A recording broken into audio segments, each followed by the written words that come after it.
దిగంబర దిగంబర శ్రీపాదవల్లభ దిగంబర. శ్రీ గురులీలామృతము 26వ అధ్యాయము. మూర్ఖ పండితులు విర్రవీగుట. నామధారకుడు సిద్ధమునితో గురుదేవా త్రివిక్రమ భారతికి విశ్వరూప సందర్శనమొసగి విజ్ఞాన వీచికలలో విహరింపజేసిన గురు సార్వభౌముల వృత్తాంతమును సంపూర్ణముగా తెలిపి నాకానందమును సమకూర్చుమని వేడెను. అందులకు సిద్ధముని నామధారక ఆ గురుదేవుల వారి మహిమలనంతములు అప్రమేయములు అపారములు అగాధములు వానిని పరిపూర్ణముగా నాదిశేషుడైనను వక్కాణింపజాలడు. కాని తర్వాతి వృత్తాంతమును వివరించెదను, సావధాన మనస్కుడవై యాలకింపుము. పూర్వము వైఢూర్య నగరముననొక తురష్క ప్రభువు పరిపాలించుచుండెను. ఆ నవాబుకు బ్రాహ్మణులన్న బద్ధద్వేషము. ఆ తురకరాజు పరిపాలనమునందున్న విప్రులనెల్లరను రావించి వేద మంత్రములను చదివి వాటి యథార్థములను వివరింపుడని గోరెడివాడు. సద్బ్రాహ్మణులందులకియ్యకొనిడివారుగారు. ధనాశాపరులు కొందరు వేద మంత్రార్థములను వెలిబుచ్చెడివారు. ఆ మ్లేచ్చుడు యజ్ఞకాండములోని మంత్రార్థములను విని బాపనయ్యలు యాగమని పేరు పెట్టి మేకలను జంపుటలేదా? బాపనయ్యలు మేకలను జంపిన సోమయాజుల వారని మెప్పు పొందుటలేదా? శూద్రులు పశువులను వధించిన కసాయి వారని నిందింపనేలా యని వితండవాదములను సలుపుచుండెను. కలి ప్రభావమున ద్విజులు పొట్టకూటికై హిందూ మత ద్వేషిగడ నాత్మాభిమానమును మతాభిమానమును వదలి మెలగుచుండిరి. అగ్నికి గాలి తోడైనట్లొక దినమున నిద్దరు బ్రాహ్మణులు తురష్క ప్రభు సందర్శనార్థమై వచ్చిరి. వారు 4 వేదములను సాంగోపాంగముగా చదివిన కోవిదులు, షట్శాస్త్రముల నామూలాగ్రము వల్లె వేసిన విద్వద్వరేణ్యులు, 18 పురాణములను కూలంకషముగా చదివిన ప్రజ్ఞానిధులు. ఆ పండితులిరువురు నవాబు వద్దకు వచ్చి సలాములు చేసి, ప్రభు, మమ్ము మేము పొగుడుకొనుట ధర్మము కాదు. మాతో దీటగు పండితుడి భూమండలమున లేదనుట అతిశయోక్తి కాజాలదు. మీ రాజ్యమున పండితుడెవ్వడైనా మాతో వాదించి జయింపవచ్చును. కావుననొక సభనేర్పాటు చేయుమని పలికిరి. ఆ నవాబట్లే ప్రకటించెను. కాని సామాన్య పండితులెల్లరూ నూతన పండితులు పేరు పెంపును గలట్టి పెద్దవారలనియును. వారితో వాగ్వాదము సలుపు విద్యా పాఠవము తమకెవ్వరికి లేదని విన్నవించిరి.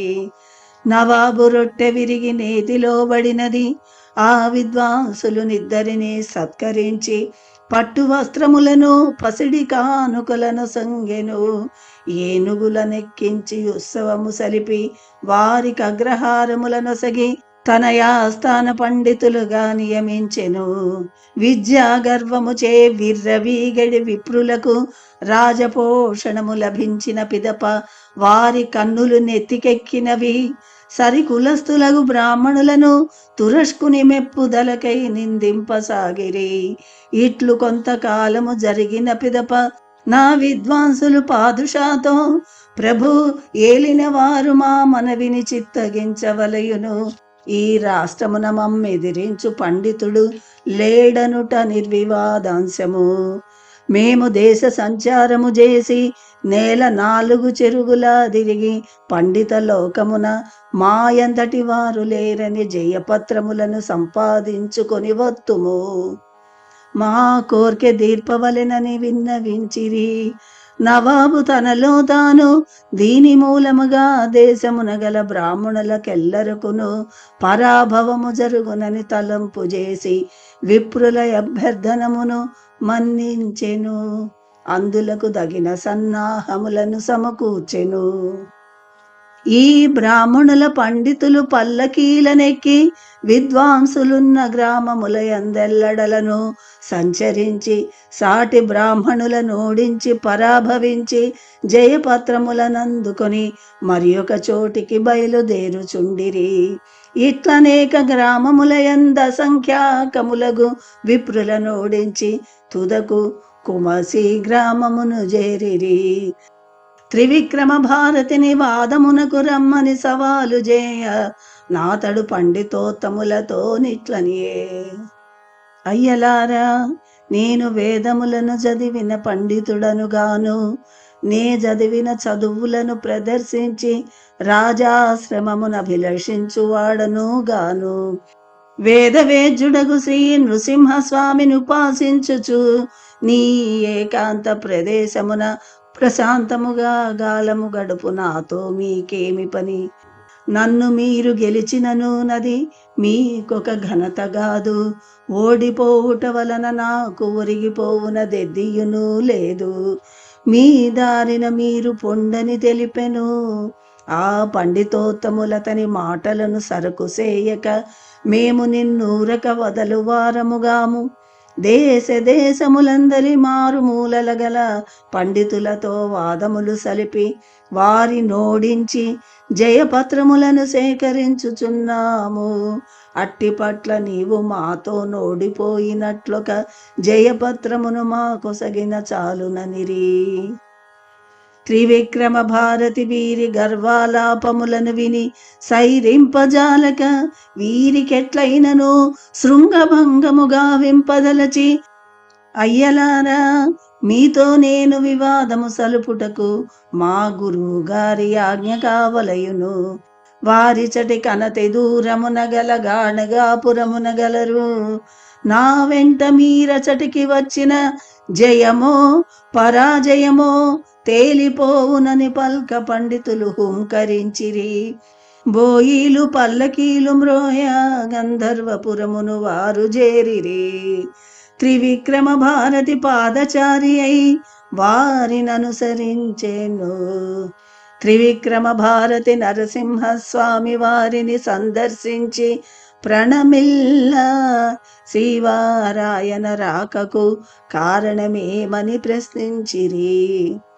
స్వామి, ఇచటికి పల్లకీలనెక్కి వచ్చిన పండితులు మహావిద్వాంసులే కావచ్చును, కానీ వారు విద్యాన్మదోన్మత్తులై వాగ్వాదమున తమ్మెదిరించువారు లేరని విర్రవీగుచున్నారు. పండితులనెల్లరా నోడించి వారిని పరాభవించుటయే తమ ఘనతగా నుంచి నన్ను వాదనమునకు రమ్మని కాలు దువ్వుచున్నారు. నేను మీ కడకే తెంచి తినని సమాధానమొసగెను. నరసింహ సరస్వతి స్వామి వారు పండితులను రావించి వారలతో, ఓయి, మీరు మహావిద్వాంసులే కావచ్చును, ఎల్ల వేదముల నామూలాగ్రము పఠించి ఉండవచ్చును. వేద పండితులకు మీరు వైదిక ద్విజులను పరాభవించుట కూడని పని. వినయముతో కూడిన విద్య శోభించును. విద్యా గర్వమెట్టి వానినైనా నధప్పతును నిజేయును. యతీశ్వరులతో మీకు వాదమేలా? జయము వలన సంతోషమును, ఓటమి వలన సంకోచమును లేనివారలతో మీకేల వివాదమని బల్కిరి. ఆ గర్వాంధులు మా పేరు విన్నంత మాత్రమున కొమ్ములు తిరిగిన పండితులు సహితము మా దాటి కాగజాలక జయపత్రములనొసగి దాసోహమ్మని లొంగిపోవుచున్నారు. పృథివీతలమున మముబోలు పండితులు లేరని మా ప్రతిభ చాటి కొనుటకై ఇట్లు మేము దేశ సంచారము చేయుచున్నాము. నీవును నీ శిష్యుడును మాకు జయపత్రములనొసగిన చాలును, లేదా వాగ్వాదమునకు సిద్ధపడుడని ప్రగల్భములాడిరి. వేదములు అనంతములు. బ్రహ్మదేవుడే వేదములను పరిపూర్ణముగా తెలియలేకపోయెను. అట్టి ఎడ మీరు వేదములను పూర్తిగా చదివితిమని ప్రగల్భములాడుట పరిహాసాస్పదముగాదా? స్వామి అన్నారు. ఈ మాటల పండితుల కోపమును బండించెను. ఏమి, మేము 4 వేదములను అధ్యయనము చేసియుండ మమ్ములను అధిక్షేపించెదవా? ఎల్ల విద్యల గూలంకషముగా చదివిన కోవిదులమనుట నిర్వివాదాంశము. మాబోటి పండితులి భూవలయమున లేరు, ఇక ముందుండబోరు, ప్రస్తుతము లేరు సుమా యని సగర్వమున బలికిరి. స్వామి పండితులకు దగిన ప్రాయశ్చిత్తముగా వించిన కథను నీకిక ముందు వివరించెదనని సిద్ధముని నామధారకునితో బల్కెను. అవధూత చింతన శ్రీ గురుదేవ దత్త. 26వ అధ్యాయము సంపూర్ణము.